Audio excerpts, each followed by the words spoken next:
Welcome to Same Spit Different Face Podcast, where my opinions is facts. And if you don't like my opinions, you can start your own podcast. And it's free.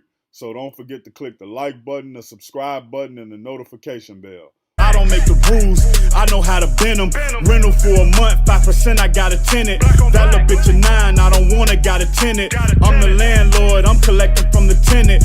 When I'm in the landlord, standing on that business. I come from the trenches, keeping tools like it's wrenches. Bodybuilding niggas over plates like benches. EA Sports. For the hip hop spotlight artist, check the description.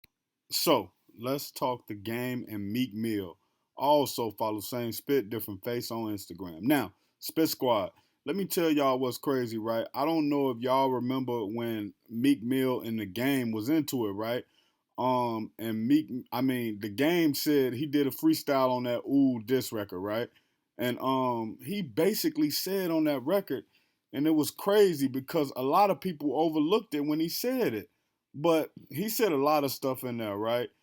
He basically clowned Meek. He was like, you jumped Quentin Miller and now you don't scrap. It was time to go at Drizzy and now you don't rap. But what he said that was more interesting in this bar right here, this line, he said, the louder you scream, the whacker the verse. I put the Dick Chaser logo on the back of your hearse.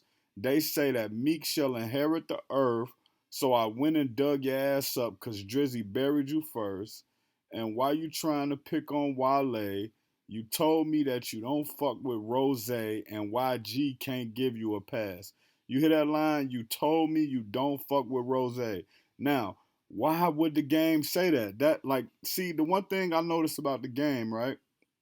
When he rap beef, he try to keep it factual, man. When he got into the beef with 50 Cent, when he got into the beef with other people, he always tried to put facts in it. That's one thing when you look at the game, he has that attitude where like I'm gonna say whatever I want to say and ain't nobody gonna check me. So you can tell when he being tongue in cheek because he said in like a funny joking matter.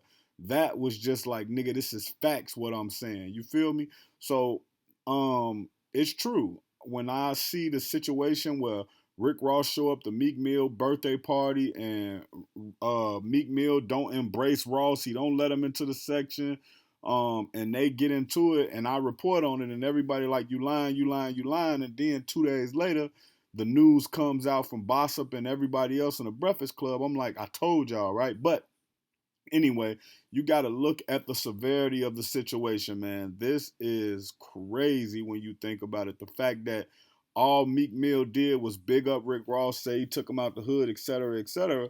And then once he get with Rock Nation, now all of a sudden, I don't want to say all of a sudden because it probably built up over a couple of years, but now he's like, yo, I want to go. I want to get out this contract.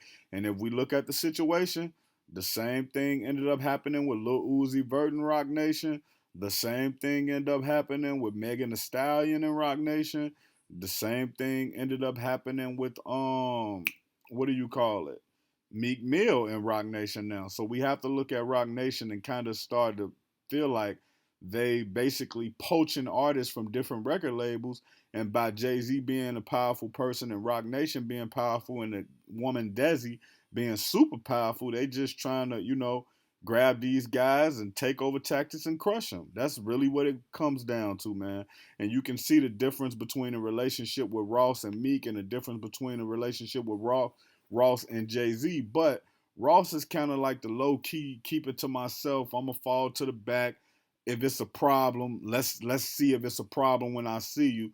He not the type of person to like do a whole bunch of stuff out in public and, except for that 50 Cent thing. But when you beefing with somebody like 50 Cent, you have to beef publicly because being a gangster rapper, it kind of make you look soft if you don't go back at them. But when there's real issues, you don't never really hear Ross speak too much on it, on wax or in depth. Check out No Time to Play Fair, episode 3, and the end screen. Think Snowfall of Power meets the trenches of Chicago. Spit Squad, drop below in the comments and let me know what you think. Also, it's free, so click the like button, the subscribe button, and the notification bell. Peace.